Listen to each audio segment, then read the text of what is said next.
வணக்கம் ஜெயா டைல்ஸ். இது பார்த்தீங்கன்னா கீழே வீட்டிலேருந்து மேலே மாடியில் ஒரு ரூம் போட்டிருக்காங்க. அதுக்கு வந்து ஸ்டீல் படி வச்சுருக்காங்க. அதில் வந்து நம்ம கிரானைட் ஃபிட் பண்ண போகிறோம். இது வந்து வாட்டர் பேஸ்ட் இல்லைங்க, இது வந்து ஆயில் பேஸ்ட்டு. இந்த பேஸ்ட் வந்து நம்ம ஸ்டீலு வுட்டு இது ரெண்டுக்குமே யூஸ் பண்ணலாம். இதை வச்சு நம்ம படி வந்து ஃபிட் பண்ணுறோம். பாருங்கள். ஆனால் இந்த பேஸ்ட்டு கொஞ்சம் காஸ்ட்லி தான்.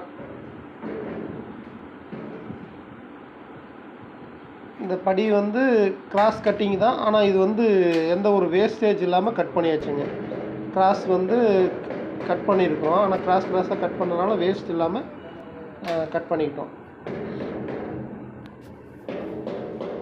இந்த கிரானைட் வந்து பேர் வந்து பிளாக் பேரல். ஆனால் இது வந்து கொஞ்சம் மேட்டு மாதிரி இருக்குங்க, கிளாசிக்காக இருக்காது. கால் வச்சாலும் வழுக்காது, ஆனால் கொஞ்சம் ஷைனிங்காக இருக்கும். நம்மளுக்கு காலுக்கு கொஞ்சம் கிரிப்பாகவும் இருக்கும். ஏன்னா மேலேருந்து இறங்கி வர முடியல, அப்போ வந்து நம்மளுக்கு எதாவது தண்ணி பட்டாலும் வழுக்காமல் இருக்கும்.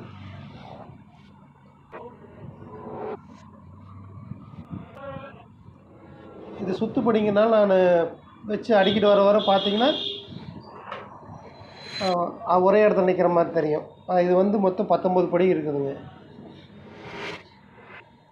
போட்டு முடிச்சதுக்கப்புறம் பாருங்கள், இதனோட இது வந்து நல்லாயிருக்கும். பிளாக்குங்கனால தொடச்சா நல்லா க்ளீனாக பார்க்கறதுக்கு ஒரு நல்லாயிருக்கும். அப்புறம் இது மேலே வந்து சுற்றியும் வந்து கட்டிங் வந்து ரவுண்டாக கட் பண்ணி அது தண்ணி உள்ளே வராமல் இருக்கிறதுக்காக ஃபிட் பண்ணியிருக்கோம். அது பார்க்குறதுக்கு ஒரு நல்லாயிருக்கும். பாருங்கள், தெரியுது பாருங்கள். எல்லாமே இது முழுக்க ஸ்டீல் தான். ஸ்டீல்லையே வந்து நம்ம கிரைனைட் வந்து ஃபிட் பண்ணியிருக்கோம். ஆனால் இது கொஞ்சம் வேலை ஜாஸ்தி தான், ஆனால் அதுக்கு உண்டான ஸ்ட்ராங் இருக்குங்க. மேலே கீழே ஏறும்போது அந்த சேக் இல்லை, படி போட்டதுக்கப்புறம் பார்த்தோம்னா நல்ல ஒரு ஃபிட் ஆயிடுச்சு.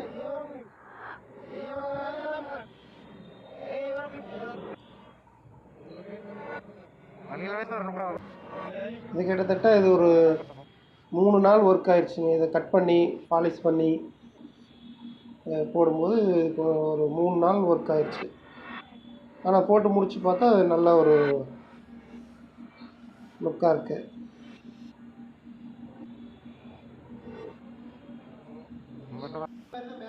பாருங்கள், ஃபுல்லாக ஸ்டீல் தான். வீடியோ பிடிச்சா ஒரு லைக் பண்ணுங்கள். நன்றி.